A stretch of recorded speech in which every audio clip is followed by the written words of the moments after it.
여러분 안녕하십니까. 자동차 마케트의 시선의 이순남입니다. 가이킨도 인도네시아 국제 오토쇼가 7월 말에 끝났습니다. 현대차는 코나 EV를 전시했고 BYD는 올 1월 아토3 돌핀 실 런칭에 이어 이번에 3열 미니밴 M6 전기차를 발표했습니다. 이러한 가운데 토요타는 하이브리드의 대명사라고 할 수 있는 프리우스를 발표하면서 3국 3사의 전략이 극명하게 다르게 나타났습니다. 독점적 지위를 유지하려는 토요타, 현지 공장을 건설하면서 시장 교두보 구축에 성공한 현대차, 그리고 글로벌 전략을 강화하고 있는 BYD가 인도네시아 시장에서 정면으로 부딪히고 있습니다. 오늘은 이와 관련된 내용을 분석해보고자 합니다. 2억 7천 명의 인구 대국인 인도네시아의 평균 연령은 29세로 매우 젊습니다만 소득 수준은 약 400만 원 정도로 낮습니다. 인도네시아 자동차 시장은 계속 성장하면서 시장 잠재력이 컸습니다. 20년 코로나 사태로 판매가 급감한 이후 서서히 회복해왔습니다만 23년에는 다시 100만 대 이하가 되었고 12개월 연속 전년비 감소세에 있습니다. 인도네시아는 다른 동남아 국가처럼 오랫동안 일본 업체의 앞마당이 되어왔습니다. 03년부터 06년까지 저는 말레이시아 쿠알라룸푸르의 마케팅 주재원으로 일을 했는데 가장 어려웠던 일은 본사의 현지 공장을 건설하도록 설득하는 것이었습니다. 몇 차례 검토를 했지만 결국 수익성을 맞출 수 없어서 단념하곤 했습니다. 그로부터 약 20년이 지나고 현대차가 인도네시아에 현지 공장을 짓게 되었습니다. 현지 공장 건설을 시작한 중국 업체들과 현대차로 인하여 철옹성이었던 일본 업체의 마켓쇼도 무너지기 시작했지만 여전히 92% 수준으로 높습니다. 한국이 현대차와 기아의 마켓쇼는 3.1%, 중국 업체의 마켓쇼는 4.2% 수준으로 여전히 낮지만 시간이 지나면서 조금씩 높아지고 있습니다. 브랜드별로는 토요타와 자회사인 다이하스가 53.2%의 마켓쇼를 차지하고 있습니다. 일본 브랜드들이 상위 탑 10에 들어있는 가운데 현지 생산을 시작한 현대차의 마켓쇼는 2.9%로 7위, 중국의 울링은 2.6%로 8위에 랭크되어 있습니다. 토요타와 다이하스의 마켓쇼가 높은 이유는 오래전부터 현지에 진출하면서 브랜드를 육성한 부분도 있지만 현지 시장에 맞는 신차를 개발한 부분이 컸습니다. 태국에서 가장 많이 팔리는 차가 픽업이라면 인도네시아에서는 대가족이 쉽게 타고 이동할 수 있는 MPV가 주력 차종이 되고 있습니다. MPV의 대표 차종은 오랫동안 토요타의 3열 7인승 기장이었습니다. 그리고 2003년 토요타 다이하스가 공동으로 개발한 아반자와 제니아로 소형 7인승 MPV 시대를 열면서 완전한 주도권을 잡게 되었습니다. 혼다와 스즈키는 인도네시아 정부 정책에 부응한 차를 개발하면서 더 도약할 수 있었습니다. 인도네시아 정부는 태국의 에코카 정책을 벤치마킹하여 저가격 저연비차를 포병하는 소위 로우 코스트 그린카 정책을 2014년부터 도입했습니다. 배기량 1200cc 이하로 리터당 20km의 연비를 실현하면서 가격은 9,500만 루피아, 약 810만원 이하 등의 조건을 만족하면 LCGC로 인정되어 10%의 사치세가 면제되었습니다. 이 인증 조건에는 상품 조건뿐만 아니라 국산화 목표 인도네시아를 상징하는 차명 로고 사용 등도 포함되어 있습니다. 그 인도네시아 정부는 니켈 최대 생산국이라는 강점을 살려 전기차 관련 산업을 유치해왔는데 이 찬스를 살려 현대차와 중국차들이 전기차를 중심으로 한 현지 공장을 건설해왔습니다. 올 상반기 판매 탑 10 모델에는 토요타가 5차종, 다이하스가 2차종 들어있습니다. 1위는 토요타와 공동으로 개발한 다이하스의 시그라란 차종으로 3688대를 판매했습니다. 이 차량의 전장은 4110mm이고 전폭은 1665mm로 기아가 인도에서 개발한 소넷보다도 작습니다.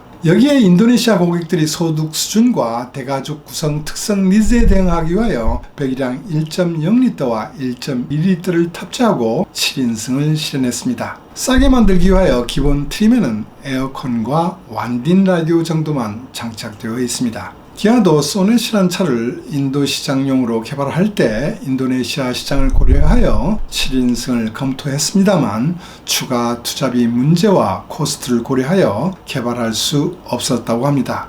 그러나 현대차 기아는 토요타나 다이하츠의 이런 개발 방식을 따라할 수 없는 경직성도 있습니다. 이 말은 현대 기아가 토요타처럼 저성능의 차를 개발할 수 없다는 의미가 됩니다. 현대와 기아는 이미 미국과 유럽 시장을 중심으로 신차를 개발해왔기 때문에 현재 연구소에서 운영하는 테스트 기준으로는 동력 성능을 포함한 여러 성능을 만족할 수 없게 됩니다. 저는 현역 시절에도 연구소에서 이러한 차를 어떻게 개발할 수 있겠냐 하는 반문을 들은 적이 있습니다. 기아는 인도에서 만든 1.5리터 엔진에 16인치 타이어를 장착한 소넷을 인도네시아에서 판매하고 있으면 다이하츠의 7인승 시그라 대비 68% 고가격이라 올 상반기 376대 판매했을 정도입니다. 자, 그렇다면 하이브리드와 전기차 판매는 어느 정도 되고 있을까요? 하이브리드 차는 토요타와 스즈키가 주도하고 있는데 23년 판매는 전체 판매의 5.4%인 54,525대였습니다. 전기차는 현대차와 중국의 울링이 주도해왔습니다만 전체 판매의 1.7%인 16,998대로 아직은 미미한 수준이라고 할 수 있습니다. 울링에 이어 상해 기차의 MG, 체리, 세레스, 네타가 현지 생산을 시작했고 BYD는 13억 달러를 투자하여 15만 대 생산 능력으로 26년 가동을 목표로 하고 있습니다. 올 상반기 전기차 판매에서 중국 업체들은 현지 생산 효과로 시장을 주도하고 있습니다. 현대차의 전기차 판매는 가격 저항을 받으면서 순위도 4위로 내려앉았습니다. 앞에서도 이야기했지만 이러한 상황을 타개하기 위하여 현대는 코나 EV를 런칭했고 BYD는 중국 시장에 본격적으로 진출하기 위하여 3열 시트를 갖춘 미니밴 M6를 런칭했습니다. 현대차의 아이오닉5는 작년 판매에서 1위를 했지만 높은 가격과 SUV 특성으로 부유층에 한정되면서 성장 한계를 보이고 있습니다. 아이오닉5의 디자인과 성능으로 전기차 브랜드 이미지를 어필했기 때문에 두 번째 전기차는 코나 EV보다는 울링의 소형차와 차별화되는 캐스퍼 전기차가 더 적합하지 않았을까 하는 고민도 있었을 것으로 보입니다. 반면 BYD는 글로벌 시장에서 런칭해온 것처럼 아토3 세일 돌핀을 먼저 런칭한 후 브랜드 인지도를 올리면서